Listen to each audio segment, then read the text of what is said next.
Hoy vamos a meternos de lleno en uno de los principios más fundamentales de toda la biología. Una idea tan potente que de hecho define lo que significa estar vivo. A ver, durante siglos esta fue una de las grandes preguntas, desde el árbol más gigantesco hasta el insecto más diminuto. ¿Qué es lo que los une? ¿Cuál es ese componente básico, esa pieza fundamental de la vida? La respuesta, claro, es la célula. Pero la historia de cómo llegamos a saberlo no es un simple dato de libro.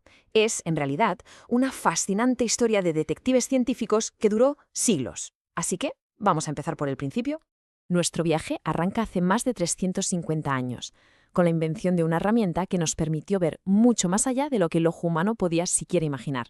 En 1665, el científico inglés Robert Hooke estaba mirando un trocito de corcho con su microscopio y vio unas estructuras que le recordaron a las celdas de un panal. De ahí, de celda, acuñó el término célula.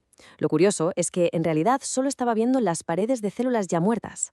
9 años después, Anthony van Leeuwenhoek, que tenía unas lentes muchísimo más potentes, observó una simple gota de agua de un estanque y descubrió todo un universo de organismos diminutos, vivos, a los que llamó animálculos. Pero, y esto es lo increíble, después de estos hallazgos alucinantes, hubo un parón, un silencio de más de 150 años. Y después de ese larguísimo paréntesis, de repente la investigación cogió carrerilla. Dos científicos, que además trabajaban en campos completamente distintos, estaban a punto de conectar las piezas del puzzle. Aquí es donde la historia se pone de verdad interesante. Matthias Sleiden, que era botánico, llegó a la conclusión de que todas, absolutamente todas las plantas estaban hechas de células. Y justo un año después, pero trabajando por su cuenta, el zoólogo Theodor Schwann llegó a la misma conclusión, pero sobre los animales. Por primera vez, los mundos vegetal y animal quedaban unidos por un principio fundamental, la célula. El trabajo de Sleiden y Schwann estableció las dos primeras reglas de lo que se convertiría en la teoría celular. Son dos afirmaciones muy claras y muy potentes. Todo lo que está vivo está hecho de células, y la célula es como el ladrillo fundamental de la vida. Pero, ojo, que todavía faltaba una pieza crucial en el rompecabezas. Tenían dos principios muy sólidos, pero, claro, había una pregunta obvia que seguía en el aire, una que impedía que la teoría estuviese, completa. ¿Aparecen así, de la nada? ¿Se generan espontáneamente a partir de materia que no está viva? Esta era la gran incógnita, la pregunta que la comunidad científica necesitaba resolver para poder dar el siguiente paso. Y entonces, en 1855, el médico alemán Rudolf Virchow pronunció la frase que lo cambiaría todo. Una declaración muy simple, en latín, que resolvió el misterio de una vez por todas.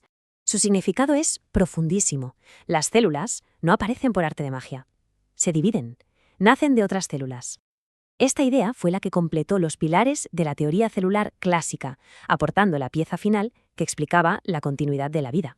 Pero claro, la historia no termina aquí. La ciencia nunca para quieta. Y con la llegada de nuevas tecnologías, nuestra comprensión de la célula se ha vuelto increíblemente más detallada.